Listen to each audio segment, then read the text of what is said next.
Hello guys! Welcome back to my YouTube channel guys! Magkikita ulit tayo ngayon guys. Magkikita ulit tayo dito sa video na to guys. Ngayon guys, ang gagawin ko, magawa ko ng tutorial para po sa mga nagtatanong kung ano yung mga ginagamit naming apps for edit. Okay guys? Sige, start! Oh, hello guys! Ngayon guys, mag-start tayo. Ano nga po yung mga ginagamit namin yung mga video editing na app? Ako guys, ang ginagamit ko, meron akong KineMaster, and meron akong Enshot, and meron akong CapCut, and meron akong PixArt. Sa PixArt, kapag gumagawa ako ng thumbnail, sa mga editing like sa text kasi maganda siya. Sa CapCut, kapag nagdadagdag ako ng mga background, nagka-CapCut ako kasi mas madali pong mag-a-add ng CapCut kapag mga background, lalo na sa mga views mo sa likod, ganun.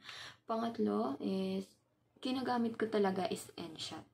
Enshot guys, kasi napakadali niyang gamitin guys. Marami rin siyang feature, templates, marami rin ganda rin siya pang edit talaga. At yung watermark niya, easy lang po siya mo i-remove. Wala po siyang bayad. KineMaster may bayad, pero hirap. Meron din pong remove siya na free lang, pero kadalasan may bayad talaga. So, Enshot yung recommend ko sa mga nag-start, lalo walang pambayad, tulad ko. So, ngayon guys, ang yun yung gamitin nyo. Sa Enshot, KineMaster, or CapCut, PixArt. Sa PixArt yan ginagamit ko for thumbnails. And guys, kapag nag-i-edit kayo ng video, make sure guys na yung gagamitin yung mga music is not copyright guys. Kasi bawal na bawal po talaga yung copyright guys. Number 1 kasi guys ni YouTube talaga is yung copyright music. Bawal na bawal nyo gawin guys. Lalo na sa mga monetize dyan, hindi po yan kikita. At kapag hindi naman ikaw monetize, kahit kailangan mo rin yung bura dahil pag nag-apply kayo ng monetization, maging problema nyo yan. At yan ang nangyari sa akin noon guys. Ang dami kong copyright dahil hindi ko alam. Dahil akala ko pag hindi ka monetize, okay lang. Sabi nila, monetize lang. Bawal kasi hindi kikita. Hindi guys.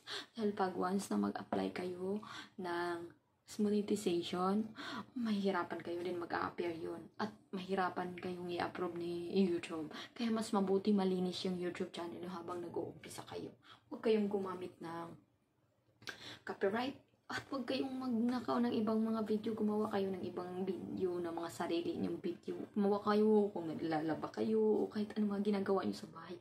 Basta edit niyo lang ng maganda. Pagalingan ng edit nito guys. Hindi yung quality ng camera din, pagalingan ng quality ng camera. Mas maganda yung camera mo. Pero sa mga tulad natin na hindi mo na makakabili, sige pagtsaga lang natin yung Android. Pero guys, kapag magaling kang mag-edit, malamang maganda yung camera mo. Okay. So, dito naman sa Enshot guys, kapag ginamit mo yan for edit, wala siyang watermark. So, maganda nga siya. At meron siyang mga voice effect. Pwede nyo baguhin yung mga boses nyo dyan. Sa PixArt naman yan, ginagamit ko for thumbnails kasi ang ganda rin po niyan. Meron din siyang walang bayad po. Meron kapag gusto nyo ng premium, magbabayad po kayo. Okay guys? Bakit nga ba kailangan at importante yung mga edit video? Kailangan maganda. Yes guys, kasi dyan po nakabase yung tao guys sa pag-i-edit natin, sa mga effect natin, sa thumbnails natin guys. Kasi yung iba guys, hindi yan nanonood. Hindi yan magkiklik ng video mo by title. Minsan nag-click yan ng video mo doon sa nakikita nila sa thumbnail. Okay guys, maingganyo silang mag-click ng video mo dahil nakikita nila sa, ang ganda ng thumbnails mo. Maingganyo silang, oh, ano kaya to, mag-click kaya to. Ganun guys. Ganun dito sa YouTube guys. Wala namang perfect guys. Wala pong perfect. Lahat tayo may kanya-kaya tayong creation sa sarili. At may kanya-kaya tayong style. May kanya-kaya tayong lifestyle na pwede natin i-share dito sa YouTube. Kapag gusto mong maging vlogger, unang-una, kailangan talaga yung story ng buhay mo. Hindi yung pag-ilalim ng story mo ha. Kailangan talaga na, for example, like, anong ginagawa mo, like story na yan ang buhay natin. So, isi-share mo sa iba. Maybe ito maging interested yung tao. Maybe ito hindi. So, kung mag-create kayo mag-create ng maraming video na alam nyo na possible po siya. Kasi may iipon rin yung views niyan. Lalo-lalo na sa mga nag-uumpisa, kailangan mahaba yung video para sa maraming watch hour at ma-monetize ka agad. Ganun guys. At pag monetize ka naman, so kailangan mo rin gumawa ng mga 10 minutes pataas ng video para mas maraming ads, kumikita kayo ng malaki, ganun. So, ganun guys, ganun. Pag may tiyaga, may minilaga. Ganun lang siya kasimple guys. Ako naman hindi ko siniseryoso. Ito guys ang gagawin nyo. Huwag nyong siseryosohin. Bakit? Ma-stress kayo. Kasi hindi yan pwede mag-upload ka ng isang video, 2 video, 3 video. Certified vlogger ka na. Hindi ganun guys. So, huwag nyo stress. Kumbaga, magiging libangan nyo na lang yan. Kumbaga, kapag wala kayong ginagawa, yun yung gagawin ninyo. Okay guys? Yun.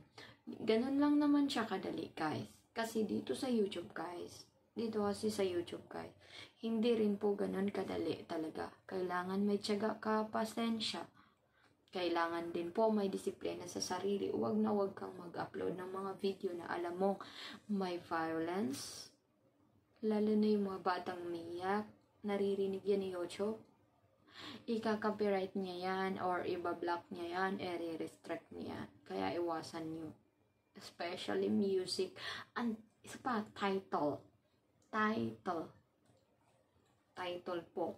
Iwasan ninyong gumawa ng pangit na title. Like mga malaswang title. Dahil yan ay ika-copyright po ni YouTube talaga. Okay guys? At sa mga nagtatanong naman sa akin is kung ano ba yung mga dapat ina-upload or ano ba yung dapat mga ina-install kapag gumawa ng channel. Guys, unang-una guys, mag-install kayo ng YouTube app. Chrome and YouTube Studio. Dapat nakalagin dyan yung YouTube channel nyo. Isang YouTube lang po ako. Anong gagawin yung channel na pang YouTube. Yun lang yung nakalagin dyan, guys. Para po ma-monitor ninyo yung desktop ninyo. Yung dashboard ninyo. Okay, guys? And then, pag meron na kayo niya, nakapag-create na kayo ng channel, pwede na kayo gumawa ng mga video, mag-edit na kayo, yun, kahit saan kayo, mag-edit. Basta i-share ko sa inyo ang ginagamit namin, kadalasan ang ginagamit ko, InShot, KineMaster, PixArt, and CapCut. Yan po yung ginagamit namin pang edit, guys. So, guys, sana sa video na to is may natutunan po kayo. At kung meron pa po kayong gustong itanong sa akin, meron pa po kayong gustong malaman na baka makatulong ako, pwede rin po kayong mag-comment dito sa baba. Willing po ako mag-help sa inyo. Okay guys? At lalo-lalo na sa mga baguhan dyan, willing po ako mag-help sa inyo kung may tulong ako sa inyo. Huwag po kayong mahiyang mag-comment. Kasi hindi man ako expert, hindi rin ako nagdadamot po ng nalalaman ko dito. Kasi pare-pareho po tayo, magtulungan po tayo. Sa mga gusto pong umangat, tutulungan natin yung mga nasa baba na nag-uumpisa na wala pa pong alam. Ako guys, wala kasi akong time dito sa YouTube, pero pag nag-comment kayo, sure na marireplyan ko kayo.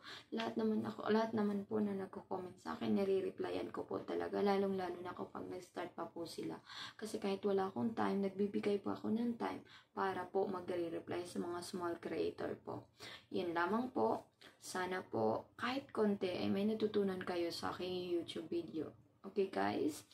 Ngayon guys, sa mga hindi pa po nakapag-subscribe sa aking YouTube channel, please po help and subscribe my YouTube channel po. Napakalaking tulong na po yan sa YouTube channel ko na mas mapalago ko pa po. Tulad nyo, nangangarap kayo, nangangarap din po ako. Kaya hanggat may share ako, may tulong ako, sinishare ko po talaga. Kaya lang minsan lang po talaga ako nakagawa ng content. Okay guys? At hindi rin po ako expert kasi humarap sa camera guys. Although marami akong video, pero minsan lang po talaga akong humarap. Kapag may time or kapag kinapalan ko yung mukha ko.